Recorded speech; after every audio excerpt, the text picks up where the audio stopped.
20 அம்மன் ஹலக்கத் தொடர் பாகம். 20 அம்மன் ஹலக்கத் தொடர் பாகம் பார்க்கலாம். பார்ட் 40. ருக்குஹு 7. எவனுக்கு நாம் அழகான வாக்காக வாக்குறுதி அளித்து அதை அவனும் அடையப் போகிறானோ அத்தகையவன் எவனுக்கு நாம் இவ்வுலக வாழ்க்கையின் அற்ப சுகங்களை மட்டும் கொடுத்து பின்னர் கியாம நாளின் தண்டனை பெறுவதற்காக நம் முன் கொண்டு வரப்படுவானோ அவனைப் போலாவானா. இன்னும் அல்லாஹ் அவர்களை அழைக்கும் நாளில் எனக்கு இணையானவர்கள் என்று நீங்கள் எண்ணிக்கொண்டிருந்தீர்களே, அவர்கள் எங்கே என்று கேட்பான். எவர் மீது அல்லாஹ்வின் தண்டனை பற்றிய வாக்குறுதி உறுதியாகிவிட்டதோ அவர்கள், எங்கள் இறைவா, நாங்கள் எவர்களை வழிகெடுத்தோமோ இவர்கள்தாம். நாங்கள் வழிகெட்டது போன்றே இவர்களையும் நாங்கள் வழிகெடுத்தோம். உன்னிடம் நாங்கள் அவர்களை விட்டு விலகிக் கொள்கிறோம். அவர்கள் எங்களை வணங்கி கொண்டிருக்கவில்லை என்று கூறுவார்கள். உங்கள் இணை தெய்வங்களை அழையுங்கள் என்று அவர்களுக்கு சொல்லப்படும். அவர்களை இவர்கள் அழைப்பார்கள், ஆனால் அவர்கள் இவர்களுக்கு பதிலளிக்க மாட்டார்கள். மேலும் அவர்கள் வேதனையை காண்பார்கள். அவர்கள் நேர்வழியில் சென்றிருந்தால் இந்நிலைக்கு ஆளாக்கி இருக்க மாட்டார்கள். மேலும் அல்லாஹ் விசாரணைக்காக அவர்களை கூப்பிடும் நாளில் உங்களை நேர்வழிக்கு அழைத்த நம் தூதர்களுக்கு என்ன பதில் கொடுத்தீர் என்று கேட்பான். ஆனால் அந்நாளில் அவர்களுக்கு எல்லா விஷயங்களும் மூடலாகி போகும். ஆகவே அவர்கள் ஒருவரொருவர் கேட்டுக்கொள்ளவும் மாட்டார்கள். ஆனால் எவர் தௌபா செய்து தன்னம்பிக்கை கொண்டு நல்ல அமல்கள் செய்கிறார்களோ அவர்கள் சித்தியடைந்தோரில் ஆகுவார்கள். மேலும் உம்முடைய இறைவன் தான் நாடியதை படைக்கின்றான். தூதராக தான் நாடியோரை தேர்ந்தெடுக்கிறான். எனவே இத்தகு தேர்ந்தெடுத்தல் இவர்களுக்கு உரிமையுடையதல்ல. அல்லாஹ் மிக தூய்மையானவன். இவர்கள் இணை வைப்பதை விட்டும் அவன் மிகவும் உயர்ந்தவன். மேலும் உம்முடைய இறைவன் அவர்களுடைய இருதயங்கள் மறைத்து வைத்திருப்பதையும் அவர்கள் வெளிப்படுத்துவதையும் நன்கு அறிவான். மேலும் அவனே அல்லாஹ், அவனை அன்றி வேறு நாயன் இல்லை. இம்மையிலும் மறுமையிலும் எல்லா புகழும் அவனுக்கே உரியது. தீர்ப்பு கூறும் அதிகாரமும் அவனுக்கே உரியது. ஆதலின் அவனிடத்திலேயே நீங்கள் திரும்பி கொண்டு வரப்படுவீர்கள். நபியே, நீர் கூறுவீராக, கியாம நாள் வரை அல்லாஹ் உங்கள் மீது இரவை நிரந்தரமாக இருக்கும்படி செய்துவிட்டால் உங்களுக்கு பகலின் வெளிச்சத்தை கொண்டு வரக்கூடியவன் அல்லாஹுவே அன்றி நாயன் உண்டா என்பதை நீங்கள் சிந்தித்து பார்த்தீர்களா? இவ்வுண்மையை நீங்கள் செவியேற்க வேண்டாமா? கியாம நாள் வரை உங்கள் மீது அல்லாஹ் பகலை நிரந்தரமாக இருக்கும்படி செய்துவிட்டால் நீங்கள் அதில் ஓய்வு பெறும் பொருட்டு உங்களுக்கு இரவை கொண்டு வரக்கூடியவன் அல்லாஹுவை அன்றி நாயன் உண்டா என்பதை நீங்கள் சிந்தித்து பார்த்தீர்களா? இவ்வுண்மையை நீங்கள் நோக்க வேண்டாமா என்று கூறுவீராக. இன்னும் அவன் தன் ரஹமத்தினால் உங்களுக்கு இரவையும் பகலையும் உண்டாக்கினான். இரவு நீங்கள் அதில் ஓய்வு பெறும் பொருட்டு, பகல் நீங்கள் அதில் அவன் அருளை தேடும் பொருட்டு உண்டாக்கினான். இதற்காக அவனுக்கு நன்றி செலுத்துவீர்களாக. இன்னும் அல்லாஹ் அவர்களை அழைக்கும் நாளில் எனக்கு இணையானவர்கள் என்று நீங்கள் எண்ணியிருந்தீர்களே, அவர்கள் எங்கே என்று கேட்பான். இன்னும் நாம் ஒவ்வொரு சமுதாயத்திலிருந்தும் ஒரு சாட்சியை வைத்துக்கொண்டு முஸ்ரிக்குகளை நோக்கி உங்கள் ஆதாரங்களை கொண்டு வாருங்கள் என்று கூறுவோம். அப்பொழுது அவர்கள் சத்தியம் என்பது அல்லாஹ்வுக்கே சொந்தம் என்றும் அவர்கள் இட்டுக்கட்டியவை எல்லாம் அவர்களை விட்டு மறைந்துவிடும் என்றும் அறிந்து கொள்வார்கள். ருக்குஹ் 8. நிச்சயமாக ஹாரூன் மூசாவின் சமூகத்தை சேர்ந்தவனாக இருந்தான். எனினும் அவர்கள் மீது அவன் அட்டூழியம் செய்தான். அவனுக்கு நாம் ஏராளமான பொக்கிஷங்களை கொடுத்திருந்தோம். நிச்சயமாக அவற்றின் சாவிகள் பலமுள்ள ஒரு கூட்டத்தாருக்கும் வலுவாக இருந்தன. அப்பொழுது அவனுடைய கூட்டத்தார் அவனிடம், நீ இதனால் பெருமை கொண்டு ஆணவம் கொள்ளாதே. அல்லாஹ், நிச்சயமாக அல்லாஹ் ஆணவம் கொள்பவனை நேசிக்க மாட்டான் என்று கூறினார்கள். மேலும் அல்லாஹ் உனக்கு கொடுத்த செல்வத்திலிருந்து மறுமை வீட்டை தேடிக்கொள். எனினும் இவ்வுலகத்தில் உன் நசீபை உனக்கு விதித்திருப்பதையும் மறந்துவிடாதே. அல்லாஹ் உனக்கு நல்லதை செய்திருப்பதை போல் நீயும் நல்லதை செய். இன்னும் பூமியில் குழப்பம் செய்ய விரும்பாதே.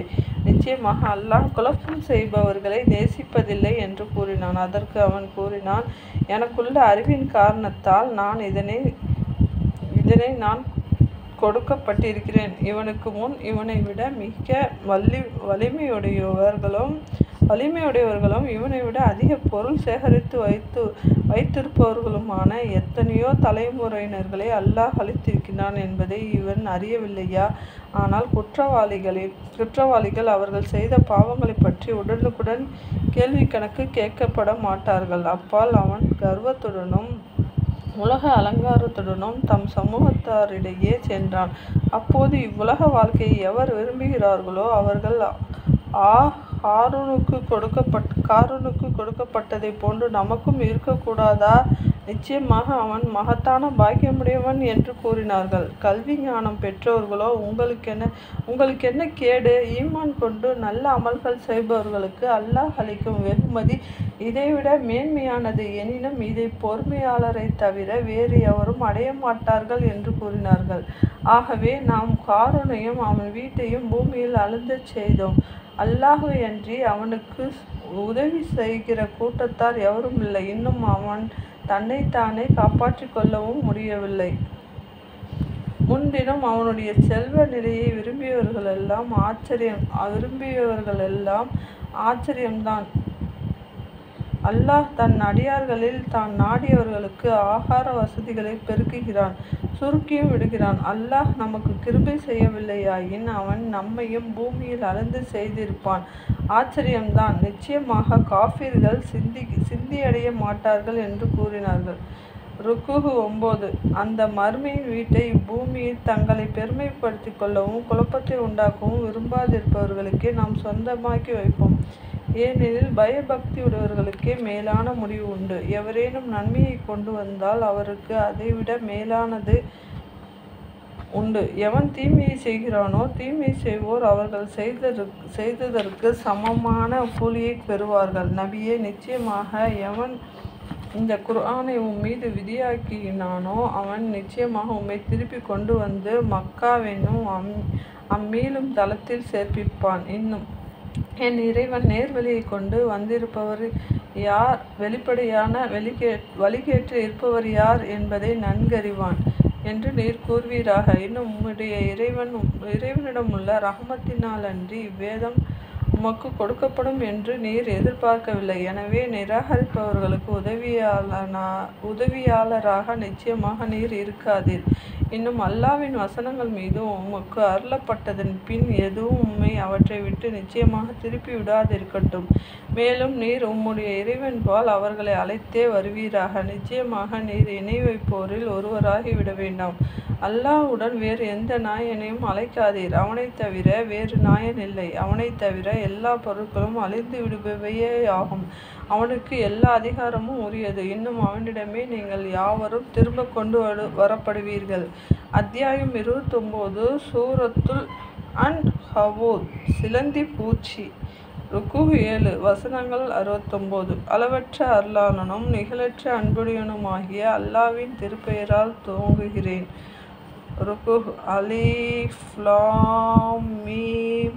நாங்கள் ஈமான் கொண்டிருக்கிறோம் என்று கூறுவதனால் மட்டும் அவர்கள் சோதிக்கப்படாமல் விட்டுவிடப்படுவார்கள் என்று மனிதர்கள் எண்ணிக்கொண்டார்களா? நிச்சயமாக அவர்களுக்கு முன்னிருந்தார்களே, அவர்களையும் நாம் சோதித்திருக்கிறோம். ஆகவே உண்மை உரைப்பவர்களை நிச்சயமாக அல்லாஹ் அறிவான். இன்னும் பொய்யர்களையும் அவன் நிச்சயமாக அறிவான். அல்லது தீமை செய்கிறார்களே, அவர்கள் நம்மை விட்டும் தாங்கள் தப்பிக்கொள்வார்கள் என்று எண்ணிக்கொண்டார்களா? அவர்கள் அவ்வாறு தீர்மானித்து கொண்டது மிகவும் கெட்டது. எவர் அல்லாஹ்வை சந்திப்போம் என்று நம்புகிறார்களோ அவர்கள் அதற்காக நல்ல அமல்களை செய்து கொள்ளட்டும். ஏனெனில் அல்லாஹ் அதற்காக குறித்துள்ள தவணை நிச்சயமாக வருவதாக இருக்கிறது. அவன் யாவற்றையும் செவியேற்பவனாகவும் நன்கு அறிபவனாகவும் இருக்கிறான். இன்னும் எவர் அல்லாஹ்வின் பாதையில் உழைக்கிறாரோ அவர் நிச்சயமாக தமக்காகவே உழைக்கிறார். நிச்சயமாக அல்லாஹ் அகிலத்தார் உதவி எதுவும் தேவைப்படாதவன். ஆகவே எவர் ஈமான் கொண்டு நல்ல அமல்களை செய்கிறார்களோ அவர்களுடைய தீங்குகளை அவர்களை விட்டும் நிச்சயமாக நீக்கிவிடுவோம். இன்னும் அவர்கள் செய்த நன்மைகளுக்கு அவற்றை விட மிக அழகான கூலியை நிச்சயமாக நாம் அவர்களுக்கு கொடுப்போம். தன் தாய் தந்தையருக்கு நன்மை செய்யும்படியாக நாம் மனிதனுக்கு வசியத்து செய்திருந்தோம். எனினும் மனிதனே, உனக்கு அறிவில்லாத ஒன்றை எனக்கு இணையாக்கும்படி அவ்விருவரும் உன்னை வற்புறுத்தினால் நீ அவ்விருவருக்கும் கீழ்ப்படிய வேண்டாம். என்னிடமே உங்கள் அனைவரின் மீளுதலும் இருக்கிறது. நீங்கள் செய்து கொண்டிருந்தவையை பற்றி அப்போது நான் உங்களுக்கு அறிவிப்பேன். அன்றியும் எவர் ஈமான் கொண்டு நற்கர்மங்களை செய்கிறார்களோ அவர்களை நல்லடியார்களுடன் நிச்சயமாக நாம் சேர்த்து விடுவோம். மேலும் மனிதர்களில் சிலர் நாங்கள் அல்லாஹ்வின் மீது நம்பிக்கை கொண்டுள்ளோம் என்று சொல்கிறார்கள். எனினும் அவர்களுக்கு அல்லாஹ்வின் பாதையில் துன்பம் உண்டானால் மனிதர்களால் ஏற்படும் அந்த இம்சையை அல்லாஹ்வின் வேதனை போல் கருதி உம்மை விட்டும் நீங்க முனைந்து விடுகிறார்கள். ஆனால் இறைவனிடத்திலிருந்து உதவி வரும்போது நிச்சயமாக நாங்கள் உங்களுடனே தான் இருந்தோம் என்று கூறுகிறார்கள். அல்லாஹ் அகிலத்தாரின் இருதயங்களில் இருப்பவர் பற்றி நன்கறிந்தவனாக இல்லையா? அன்றியும் நம்பிக்கை கொண்டவர்களை நிச்சயமாக அல்லாஹ் நன்கறிவான், நயவஞ்சர்களையும் அவன் நிச்சயமாக நன்கறிவான். நிராகரிப்பவர்கள் நம்பிக்கை கொண்டவர்களிடம் நீங்கள் எங்கள் வழியை மார்க்கத்தை பின்பற்றுங்கள், உங்கள் குற்றங்களை நாங்கள் சுமந்து கொள்கிறோம் என்று கூறுகிறார்கள். ஆனால் அவர்கள் தம் குற்றங்களிலிருந்து எதையும் சுமப்பவர்களாக தாங்குபவர்களாக இல்லையே. எனவே உங்கள் குற்றங்களை சுமப்பதாக சொல்லும் அவர்கள் நிச்சயமாக பொய்யர்களே. ஆனால் நிச்சயமாக அவர்கள் தங்களுடைய பலுவான பாவ சுமைகளையும் தம் வலுவான பாவை சுமைகளுடன் அவர்கள் வழிகெடுத்தோரில் பலுவான பாவ சுமைகளையும் சுமப்பார்கள். கியாம நாளன்று அவர்கள் இட்டுக்கட்டி கொண்டிருந்தவை பற்றி நிச்சயமாக விசாரிக்கப்படுவார்கள். ருக்கூஹ் 2. மேலும் திடனாக நாம் நூஹை அவருடைய சமூகத்தாரிடம் அனுப்பினோம். ஆக அவர்கள் மத்தியில் அவர் 50 குறைய 1000 ஆண்டுகள் தங்கியிருந்தோம். ஆனால் அவர்கள் அநியாயக்காரர்களாக இருந்தமையால் அவர்களை பிரளயம் பிடித்து கொண்டது. அப்போது நாம் அவரையும் அவருடன் கப்பலில் இருந்தவரையும் காப்பாற்றினோம். மேலும் அதை உலக மக்களுக்கு ஒரு அத்தாட்சியாகவும் ஆக்கினோம். இன்னும் இப்ராஹிமையும் தூதராக அனுப்பினோம். அவர் தம் சமூகத்தாரிடம் அல்லாஹ்வை நீங்கள் வணங்குங்கள், அவனிடம் பயபக்தியுடன் இருங்கள், நீங்கள் அறிந்தவர்களாக இருந்தால் இது உங்களுக்கு நன்மையுடையதாக இருக்கும் என்று கூறிய வேளையில் நபியே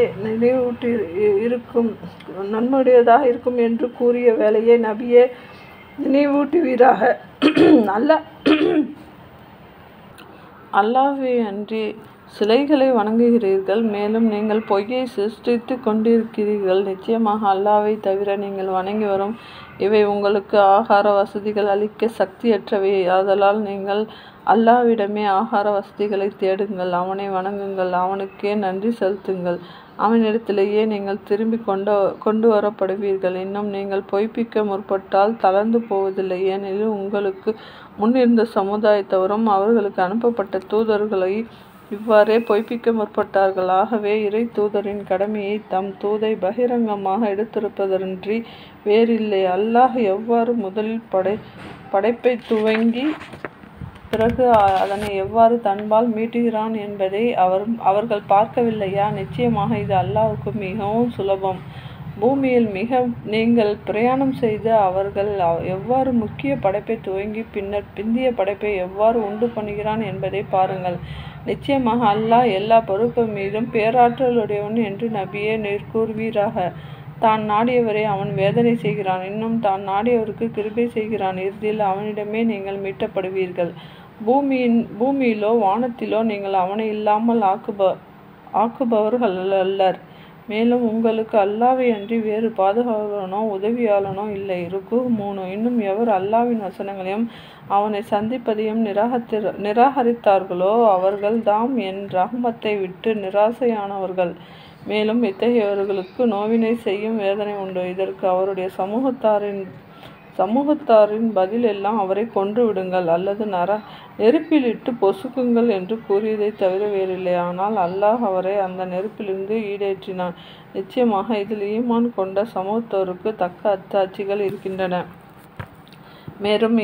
மேலும் இப்ராஹிம் சொன்னார், உலக வாழ்க்கையில் அல்லாஹ்வை அன்றி சிலரை வணக்கத்துக்குரியவர்களாக நீங்கள் ஆக்கி கொண்டது அவர்கள் மீது உங்களுடைய உள்ள நேசத்தின் காரணத்தினால்தான். பின்னர் கியாம நாளன்று உங்களில் சிலர் சிலரை நிராகரிப்பார்கள், உங்களில் சிலர் சிலரை சபித்துக் கொள்வர். இறுதியில் நீங்கள் ஒதுங்கும் தளம் நரக நெருப்புதான், அங்கு உங்களுக்கு உதவியாளர்கள் எவரும் இல்லை.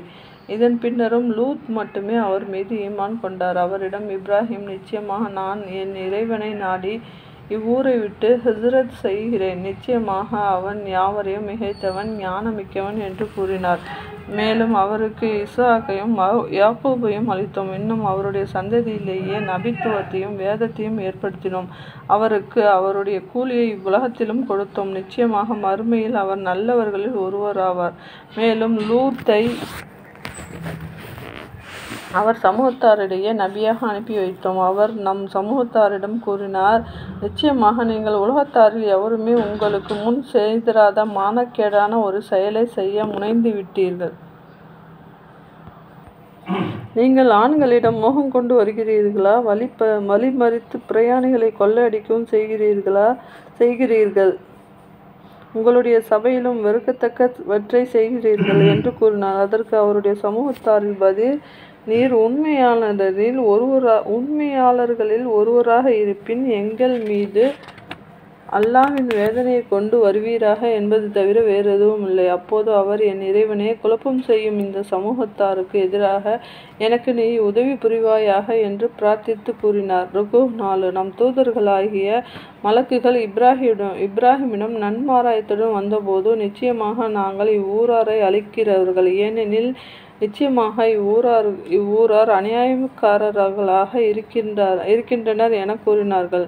நிச்சயமாக அவ்வூரில் லூத்தும் இருக்கிறாரே என்று இப்ராஹிம் கூறினார். அதற்கு அவர்கள், இதில் இருப்பவர்கள் யார் என்பதை நாங்கள் நன்கறிவோம். எனவே நாங்கள் அவரையும் அவருடைய மனைவியும் தவிர அவர் குடும்பத்தாரையும் நிச்சயமாக காப்பாற்றுவோம். அவன் அழிந்து போவோரில் ஒருத்தியாக தங்கி விடுவாள் என்று சொன்னார்கள்.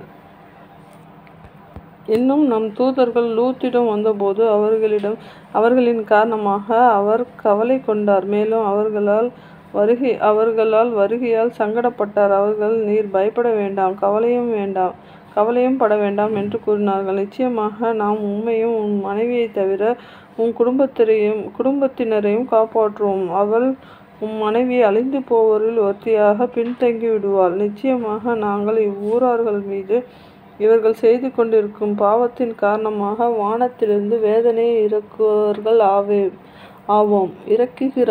ஆவோம். அவ்வாறே அவ்வூரார் அழிந்தனர். அறிவுள்ள சமூகத்தாருக்கு இதிலிருந்து நாம் ஒரு தெளிவான அத்தாட்சியை விட்டு வைத்தோம். மேலும் மத்தியன் ஊராருக்கு அவர்கள் சகோதரராகிய சுகைபை அனுப்பி வைத்தோம். ஆகவே அவர், என் சமூகத்தாரே, அல்லாஹ்வை வணங்குங்கள், இறுதி நாளை நம்பி எதிர்பாருங்கள், மேலும் பூமியில் குழப்பம் செய்வோராக விஷமிகளாக திரியாதீர்கள் என்று கூறினார். எனினும் அவர்கள் அவரை பொய்ப்பித்தார்கள். ஆதலால் அவர்களை பூகம்பம் பிடித்து கொண்டது. ஆகவே அவர்கள் தம் வீடுகளில் அதிகாலை மரித்து முகங்களுடன் குப்புற விழுந்து கிடந்தார்கள். இவ்வாறே ஆது சமூது சமூகத்தாரை அழித்தோம். அன்றியும் அவர்கள் வசித்த இடங்களிலிருந்து ஒரு சில சின்னங்கள் உங்களுக்கு தெளிவாக தென்படுகின்றன. ஏனெனில் சைத்தான் அவர்களுடைய செயல்களை அவர்களுக்கு அழகாக காண்பித்து, அவர்கள் நல்லறிவு படைத்தவர்களாக இருந்தும் அவர்களை நேர்வழியில் போக விடாது தடுத்து விட்டான். இன்னும் காரூனையும் ஃபிரௌனையும் ஹாமானையும் அழித்தோம். திடனாக அவர்களிடம் மூசா தெளிவான அத்தாட்சிகளுடன் வந்தார். எனினும் அவற்றை நிராகரித்து அவர்களை பூமியில் பெருமையடித்து நின்றார்கள். ஆனால் அவர்கள் அழிவிலிருந்து தப்பித்தார்கள். இவ்வாறு நாம் ஒவ்வொருவரையும் அவரவர் செய்த பாவத்தின் காரணமாக பிடித்தோம். அவர்கள் சிலர் மீது கடும் புயல் மூலமாக கல்மாரியை அனுப்பினோம். அவர்கள் சிலரை பேரிடி முழக்கம் பிடித்து கொண்டது. அவர்களில் சிலரை பூமியினுள் அழுத்த செய்தோம். அவர்களில் சிலரை மூழ்கடித்தோம். ஆனால் அல்லாஹ் அவர்களுக்கு அநியாயம் செய்வதற்காக இருக்கவில்லை. அவர்கள் தமக்கு தாமே அநியாயம் செய்து கொண்டார்கள். அல்லாஹ் அல்லாதவற்றை தங்களுக்கு பாதுகாவலர்களாக எடுத்துக்கொள்பவர்களுக்கு உதாரணம் சிலந்தி பூச்சியின் உதாரணம் போன்றது. அது தனக்காக ஒரு வீட்டை கட்டியது. ஆனால் நிச்சயமாக வீடுகளெல்லாம் மிகவும் பலகீனமானது சிலந்தி பூச்சியின் வீடேயாகும். இதை அவர்கள் அறிந்து கொண்டிருப்பார்களாயின் தாங்கள் இணையாக எடுத்துக்கொண்டவற்றின் பலகீனத்தை அறிவார்கள். நிச்சயமாக அல்லாஹ்வையன்றி அவர்கள் எதை நாயனென அழைக்கிறார்களோ அதை அவன் அறிகிறான். இன்னும் அவன் யாவரையும் மிகைத்தவன், ஞானம் மிக்கவன். இவ்வுதாரணங்களை நாம் மனிதர்களுக்காக விலக்கி வைக்கின்றோம். ஆனால் இவற்றை சிந்தித்தோர் தவிர வேறெவரும் உணர்ந்து கொள்ள மாட்டார்கள். வானங்களையும் பூமியையும் அல்லாஹ் உண்மையை கொண்டே படைத்துள்ளான். நிச்சயமாக இதில் மூமின்களுக்கு